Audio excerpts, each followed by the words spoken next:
All right, so go back to the non-duality. And this is just an understanding. In some Buddhism, they call understandings a view, and then there's vision. Yes, vision is different than an understanding or a view. A view can frame or allow the vision to have more play here, but the view doesn't produce a vision. But the vision is what illuminates the view. Yeah. So we find understandings here, and some of those understandings allow the vision to have more play than certain other understandings. Yes. So the understanding of non-duality plays that role in a way. So, but what's going to illuminate non-duality isn't an understanding, it's going to be us. We are that. We are the light. Yeah. So there's a great Zen master, Huang Po, that says, or did say, that whatever can be perceived cannot be perceiving. So we just cut this whole out. So basically, the boot gets knocked off the Monopoly board, like that. All the boots, all the Eiffel Towers, everything. So whatever can be perceived cannot be perceiving. So that just totally erases volumes and volumes of what you would call maybe faulty views, you know. So get all that out of the way. It's like a giant cornfield with one gets totally cut down to the root. Yeah. So whatever can be perceived cannot be perceived. Whatever can be perceived. So I'm seeing you, you're not perceiving. This body isn't perceiving, nor is this body perceiving, because you're seeing this. Yeah. Yeah. In your experience, this is an object. In my experience, that's an object. In our traveling every day, we take ourselves to be the subject. We think there's certain hybrid has occurred where subject has molded with object. Yeah? But in fact, it's a dichotomy. It's a way of dreaming. So we have a dualistic way of dreaming, and the root of it is subject-object. So once you take this object to be the subject, then what's truly the subject gets objectified. So now you start looking for something called enlightenment or peace or awakening, but you see your role in all that, but as a body. The subject-object little hybrid is going to do something to get peace, or it's going to work really hard and arrive at enlightenment. And just as it is, it's going to be given this boon of enlightenment, but which enlightenment is the opposite of that, which is really the cessation of all suffering. And this dilemma of subject-object is the root of suffering. Yeah. Because here, we're mistaking what we are, taking it to be an object, and therefore, for this object to be the subject, subjectivity has to be objectified. That's just how it works, yeah? If this object is crowned to be me, which calls it the subject of all subjects, yeah? As soon as that's in place, it has to retain its throne of being the subject, it has to objectify subjectivity. So it has to make what's looking something to be looked for. Yeah? Enlightenment, peace, awakening. You see? It's a little trick. And then the selfing, the identification as the body, the act of being identified as the body, does an incredible maneuver. There's a great master, Ramana Maharshi, that puts it quite succinctly, which is, there's a presupposing. This is like the birth of the mental state. Yeah? The presupposing of a non-existent thing, and as soon as that's in place, then there's a wanting to get salvation for the non-existent thing. Now, the only way there could be any salvation concerning the non-existent thing is from the non-existent thing. Why? Because it's non-existent. And how long would it take to get rid of a non-existent thing? No time. And when it dawned on you, yes, that this non-existent thing there's some chairs here too, takes no time to get out of, right? You'll realize you've never not been that thing. That's not the thing. You've never not been the absence of the non-existent thing. Yeah, that's the presence in a way. You see? It's a trip. So the mental state is confronted with a huge dilemma, because what you are in expression here is conscious contact. Yeah? We're seeing, hearing, feeling, tasting, touching. Everyone who's driving on the road, everyone in this room, the basis of the whole event, of any event, is seeing, hearing, feeling, tasting, touching. And then there's the mental state going over what was seen, heard, felt, tasted, touched, or imagining what was seen, heard. More likely, it's more of an imagining of what was seen, heard, felt, tasted, touched. Yes? So the conscious contact, and the conscious contact, if you just notice it, does it demonstrate any thought or effort?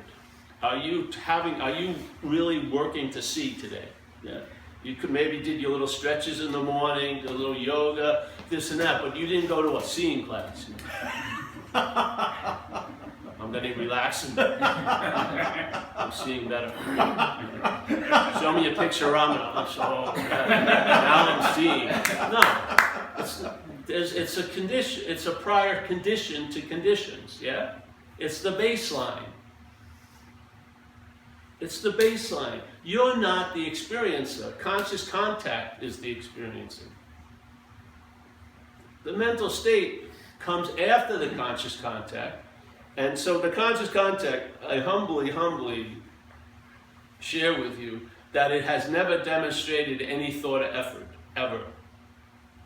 Now my eyes may have been shut from getting hit or something, and my ears may have been clogged, but the fact is, once the ear got open, it didn't say, okay, it wasn't like, come on out, consciousness, come on out, I know you don't want to, no, it was like that. I mean, it's sort of like when you pull the shade in a room and the light just goes, oh, I'm going to just slowly, it's just light, right?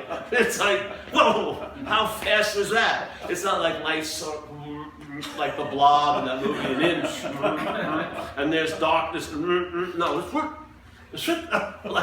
what? It's so quick. So that's sort of what I would say is the basic demonstration of what we are in manifestation. Yeah, is consciousness and contact. You could have 30 sense doors and you'd have 30 experiences. Some insects, I think they say they have 7, so they're having 7 different experiences. Yeah. Everything, if you put it through a different camera, the vision sees things differently. Like cats supposedly see infrared, whatever. Yes? They're not going, the cat says, I'm going to see infrared. No, it's just seeing infrared. There's no efforting. The cat isn't efforting to be a cat. It's just being a cat. It's actually got a lot, it's closer to the heartbeat of the event than we are, really. And it's got a pretty good idea. We clean up its shit and feed it every day. I mean, they got a good angle there. Come on in. Grab a chair there. Throw that guy a chair. Throw that man a chair. Well, sit right there, my friend, too. Yeah. So the conscious contact, that's the baseline. You can check it out, your own experience, yeah? And then a mental process comes after. So the mental process does not come before the conscious contact, it comes after the conscious contact. But the mental process coming after the conscious contact implies that it's before the conscious contact. That's the idea of presupposing the non-existent thing. So the supposing is sort of like assuming, I'm supposing this is what's happening, but there's no factual basis, but you're assuming and supposing. But the pre is even better, because when you assume that you're Paul now, it's pre-assumed that you were the one before consciousness, that you're the one who's conscious. This is amazing heist. It really is. It's like a time bandit. It uses time because we feel like we're relegated in this thing of moving from this point to another point, like a linear thing called time. But the mental state doesn't play that game. The mental state takes something that comes after its own proposition that you're a thing, and then implies that it's before the conscious contact. So suddenly, the phantom that's made up in the mental process is now the one who's conscious. So now it's playing God, in a sense, with the godlike qualities of consciousness. Yeah? So now I'm the one who's conscious, and then you can go to insane lengths where I can become more conscious, And conversely, which is what happens mostly to people, is I can be less conscious. So suddenly, that which shows no thought or effort to be what it is, suddenly there's a lot of thought and effort involved in it. Isn't it? Really? I mean, it's what a heist. That which is demonstrating no thought or effort. Hey, I'm just wide awake. Suddenly, the mental state implies I, Paul, the me of all me's, is the one who's conscious. And fuck, Paul, you got to get on with it. You're not as conscious as you were a year ago when you were at the retreat. You know, you got to come on, up that conscious game. So now suddenly you become the purveyor of consciousness, when actually the sense of you is an afterthought. So that which comes after now implies it's before. So that which comes after, which has no ability to obscure the light, when it is implied to be before, it can obscure the light. It can obscure the light of what you are by its precedence. It's now before it. So now you're not recognizing, you're not having that basic common sense of your light, yeah?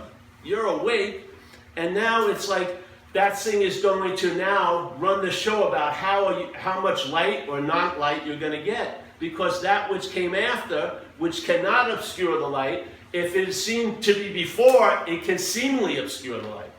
Which means it can appear to be true or false to you. So with the wool over your eyes, you can be fooled, seemingly. Yeah? And that's what happens. It's just a little trip. It's like, its checkmate is imaginary. It goes, checkmate. I'm the one who's conscious. Yeah? That's what it does. Checkmate. What? You were losing the game. No, I made my switcheroo move. Checkmate. I presuppose myself before you. What? Oh yeah, I'm the one who's generating the consciousness. Yeah, really. When I look, I don't see you.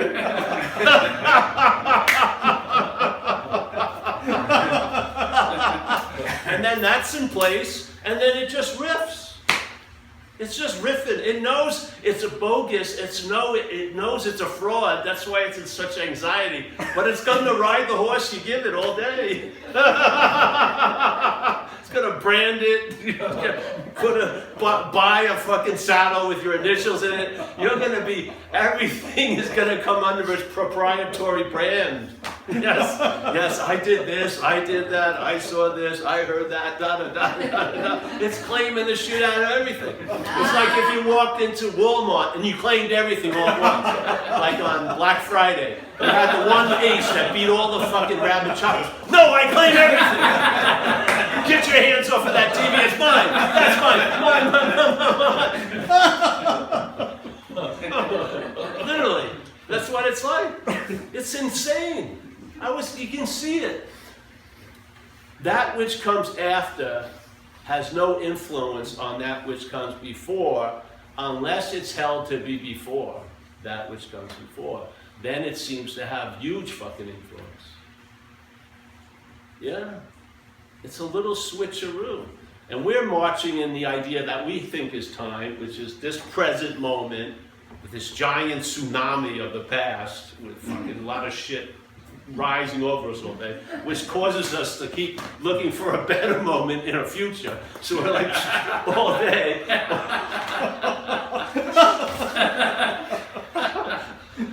So we're haunted by the past in this moment, and it's going, shoo! And we're getting to a better moment fast. It's coming, it's coming. What?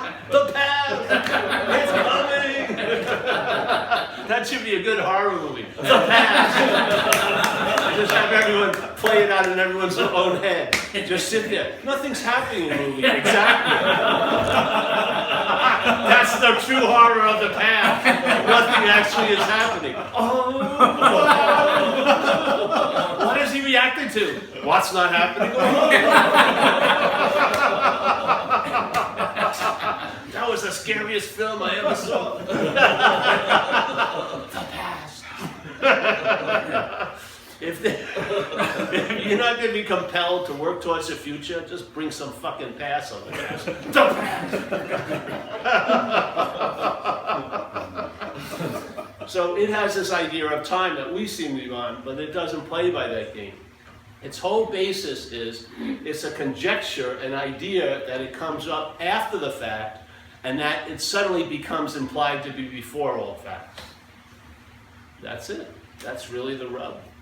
And so some of the most succinct pointers of spirituality just go to that point, which is the presupposing of a non-existent thing, wanting to get salvation for the non-existent thing. If that's the case, then all your spiritual practices themselves will be used to reinforce the non-existent thing. How can they destroy the non-existent thing? Voila. You only need 2 classes, those 2 classes. You don't have to go to a school of higher learning. In spirituality, you need 2 classes. You need the class that points out, hey, bro, there may be a presupposing or a non-existent thing that's looking for a fucking salvation, but for the non-existent thing. So that urge to get out of the place that you think you're in seems valid only based on the reality of what you think you're in. If you're not in what you think you're in, then the best way to get out of that is to realize you're not in it. And how long will that take? No freaking time. And does it rise again? No. The non-existent thing has never risen. It rises, it's you as what you are, masquerading as something that you're not. The plug can be pulled immediately. Yeah. It's a projection. The whole dance is going like this. It gets our interest attention because we seem to be in it. And then it's our light that allows it to be projected as a reality. That's all it is. If you take away the light, it's nothing. The puppet show can't even be seen on the screen. It's just fucking insane moving around constantly. Doesn't make any sense whatsoever. The idea of what's not happening, overriding this event of what's happening, is one of the most insane fucking ideas you can ever imagine. And most people are driven today, not by today, but by yesterday and tomorrow. That's insane right there. Makes no sense, no common sense, nothing. To start from a place of displacement and then expect anything else to really line up and get stable when it's like Jesus says, you're building a house on sand. Yeah. You may have a beautiful house and well decorated and 3 baths and everything like that, but you're on shaky ground because the basis is totally false. So this is all this. To me, the spiritual giants would always point out. Huang Po clears the deck, clears the whole cornfield of mental concepts. Then he says, hey, you can't use the Buddha to seek the Buddha. Yeah. So if there's a seeking for the Buddha or for a seeking for the light, something has happened. That intention, that entertainment has now become an intention. The mental state took that ability to just rest in what you are and now is focused into arriving at what you are, which from what you're not. Yeah? It takes that sense of presence and puts it to a job. It's like this space of just being relaxed awareness suddenly gets focused, and that focus is, its whole point is to arrive at relaxed awareness. Not realizing choking the relaxed awareness and focusing it is what's causing it not to seem to be so. So you're using relaxed awareness to seek for relaxed awareness. You're using the Buddha to seek for the Buddha. You're using mind, bigger mind, to seek for mind. Using light to seek for light. It can only make total sense, and it can fuel years and years of seeking if there's a sense you're something other than the light, the Buddha, and the bigger mind. As soon as that little correction occurs, it seems absurd to be looking for what you are. Because the sense of looking from what you are is always available at all times. Nothing has ever changed, ever. In this case of what we are, nothing has changed. Incessant brilliance, always available at all times. Suddenly the ability to outshine circumstances and situations becomes available, when before we were trying to dig ourselves under situations and circumstances, just dig ourselves out from under it. Now you can outshine it, not with any thought or effort, just as a byproduct of what you are. You can enjoy peace of mind, Not as, oh, it doesn't have 800 pages of what you had to go through. And then suddenly you arrive at the peak and I can enjoy, no, it says you can enjoy peace of mind. Now, the mental state would love to, here bro, here. The mental state would love, because in the 800-page attempt to arrive at peace of mind, it's the star of the whole show. It loves that. If it could, it has no interest in being what it is. It may have a huge interest in finding what it is from what it's not. It could be fuel to do insane things if the pursuit is, I'm doing all this to find what I am. You'll sit for 14 hours a day, drink soup, lose 20 pounds in 3 weeks in the Thai, not saying anyone did that, but in a forest monastery. You'll fucking become a skeleton, totally wired from lack of food and protein, nutrition, stoned out of your mind, experiencing fucking incredible things, but as soon as you leave a day later, the fucking, you go into the closet and you put on Paul again, quite easily. Fucking brace it off. Now you have a little gold epaulet because, oh yeah, my resume is building. I've been to a retreat here, a retreat there. I did Vipassana, on and on and on. So you feel a whole lot better because you're like the canal owner. You let a little bit of okayness in the mental state. It's like a fucking miserly sphincter muscle. You gotta do so much and then just a little spiritual fart. You feel fucking pretty good for a little while. But no.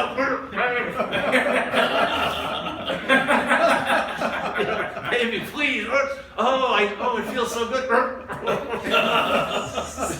Then that which seemingly caused to be okay now is used to beat you up when you're not practicing sufficiently. Based on who? On your own fucking criteria.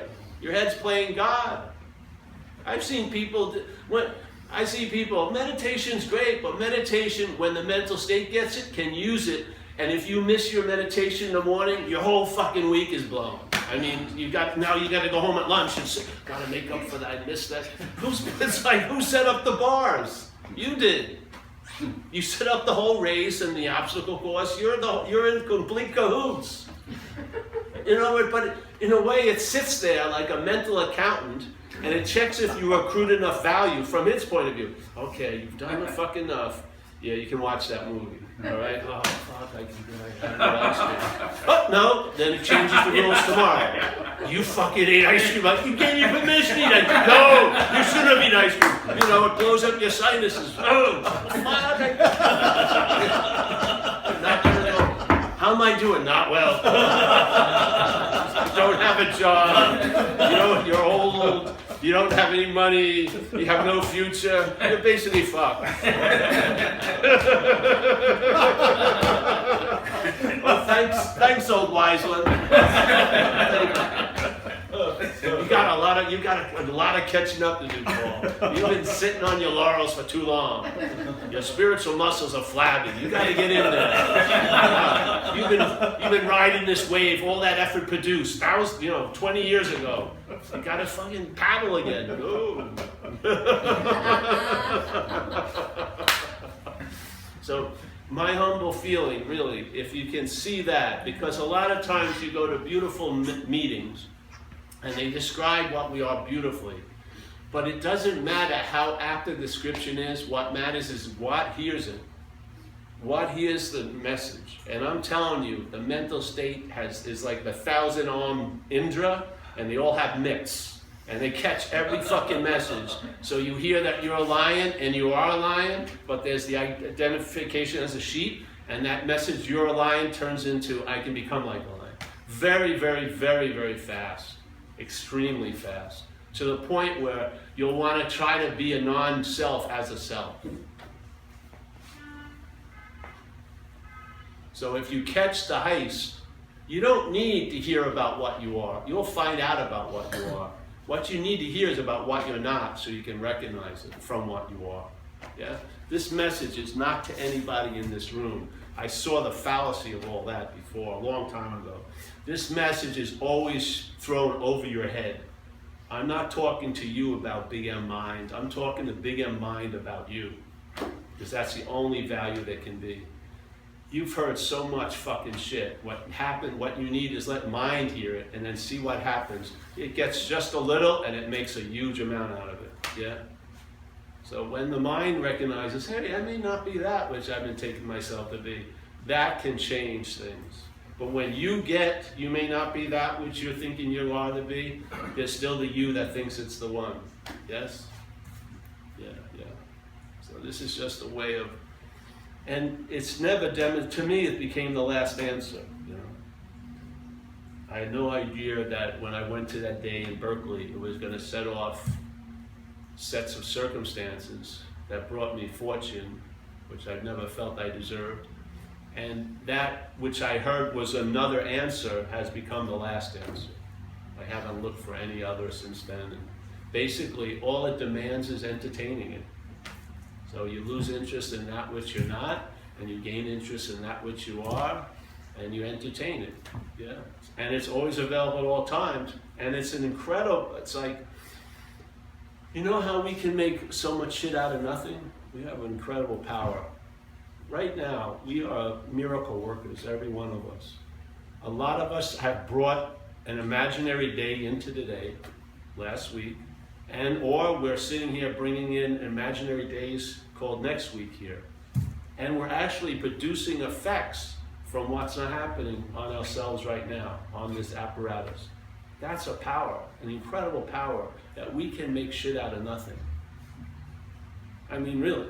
I mean, Jesus had his big, supposedly in his, pantheon of miracles, the big one was when he raised Lazarus from the dead.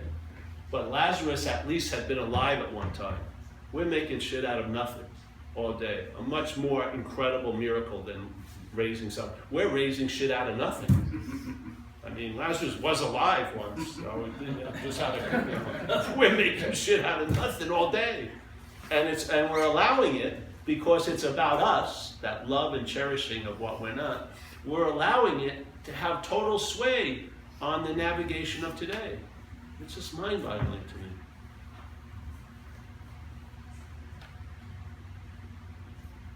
I mean, just the basic level of the heist is just totally mind-boggling, where that which we are has been pushed seemingly so far from us that most of us don't even have any interest to search for it. Like we've been neutered. We don't even want to mate anymore. We're like those big cats, and we're really great, and then the balls are taken away, and then become like fucking dirigibles at home. They eat all day, like 40-pound cats. You know what I mean? They don't go out anymore. They've been neutered. So it's been such a switcheroo that most people in this place, if you want to call them people, have no interest in it at all. That's an incredible heist. Yeah. In other words, the biggest robbery of all times, and the one who seemed to got robbed, say, hey, fuck it. Yeah. I can tolerate this, live without. I can tolerate not being loved the rest of my life as the source of love. I can live with that, as long as I look good when I'm doing it. Go shopping and wear something nice. I'm a little stoked for that. Come on over here, bro. Yeah? I'll sign up. I'll sign up for that. Yeah. But and then, if there is an interest in it, if there is a yearning, or there's like a question, or if you just took LSD when you were young and you saw the absurdity of everything happening, yeah, it takes that relevance, that realization, and misdirects it. So it now objectifies what you are, and now sets up a seeking and a lot of processes to get to that, all the while hiding the fact that you are what you're looking for the whole time. And then after 8 years of practicing, the mental state has so much investment in the meditation pillows, the fucking yoga outfits, maybe you're on Yoga Magazine. You don't want to fucking give it up. You know what I mean? Shiz. You've been, the bling got you, so to speak. You're like, fuck it, man. I'm a spiritual giant. I'm a circuit speaker. I don't want to give that up. It wins you over in so many ways. And then, and then you starve in a sense. It's like that. It's the old story when in Hinduism, when there's that beggar in the front of the gate of the city, and he's begging all day, and people are treating him bad and this and that. And then one guy asked the guy for something. The guy goes, "Look in your pocket." So the guy's too embarrassed to do it now, so he waits till he goes back to his own box in the ghetto, and he looks in the pocket, and there's a diamond. It wasn't placed there; it had always been there. Yeah. It's like the story that Ramana says, where there's a lady who has a necklace, and she thinks, and it's always thinking. Yeah? All the impossibilities that we're entertaining are always preceded by thinking. So, and she thinks she's lost the necklace. She can't find the necklace. Yeah? So she goes to all her friends and say, "Hey, will you help me try to find the necklace?" And they go, "Oh, yeah. Well," and they all start going on this noble hunt to find the necklace for her. And then one person comes in and says, "Hey, listen, it's on your neck." And she goes, "What?" And then she feels it, and she goes, "Hallelujah, I found the necklace." Yeah? Now that's her experience, but did she find the necklace? It hadn't gone anywhere.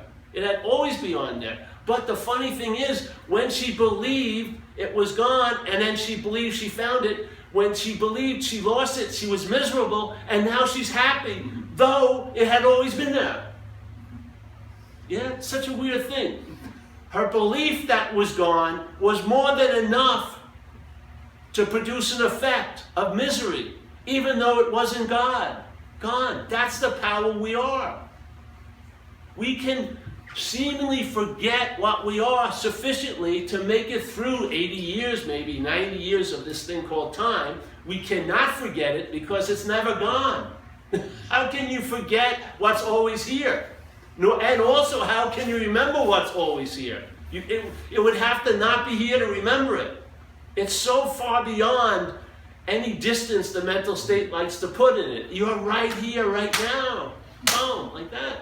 But the funny thing is, when she believed, though the necklace, she could have been saying, "I've lost my necklace," with her hand on the necklace, and she could see everything and produce a miserable state out of it.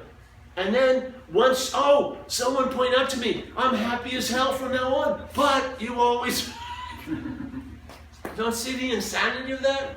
You see how we're rolling it?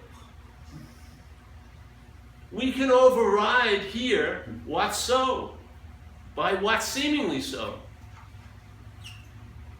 It doesn't change anything. What's so is what's so. You and I and all of us are awake right now. We're awaking.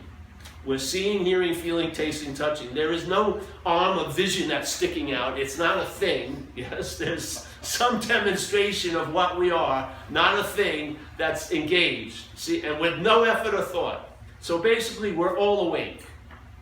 But here, in this dreaming, there's no here, there's just hearing. There's only this. It's nothing ever happened. Everything is happening, but nothing ever happened.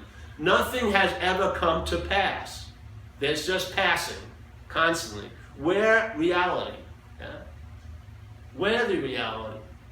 So, if this reality takes itself to be something else, yes, through that identification as being a thing, it can lend reality to everything else. That's what it does. Does it change the fact? No. So we're all inherently awake, but here we can seemingly be asleep to it or seemingly be awake to it. But neither of those seeming conditions, change the fact that we're awake. Now it's really cooler if you're already awake and your ability to seem to be awake or not awake aligns with what is so. It's got some major mojo juice. Then the insane, which takes so much efforting to deny, be in an act of denying the awakeness by seemingly be asleep, that's like that's why we're so exhausted. It's like a marathon. You're huffing and puffing, and the blow-up doll has tons of pinholes. It keeps leaking. And it's so insane. In the seemingly being awake, seemingly being asleep, you can make being awake a goal. Your pursuit of it will reinforce that you're seemingly asleep. As Ramana says in that statement, your practices themselves, right? The practices themselves may be used to reinforce the imaginary non-existent thing. How can they destroy it? Well, they're being used for that one function, and then you believe the other functions, I'm going to destroy that fucking phantom killer or whatever. But really, all they're trying to destroy it is reinforcing its reality. Oops.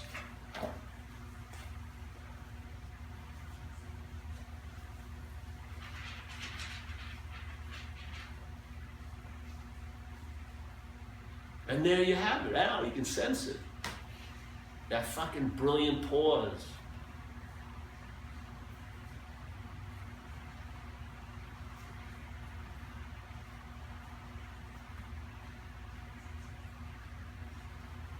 And great sound effects.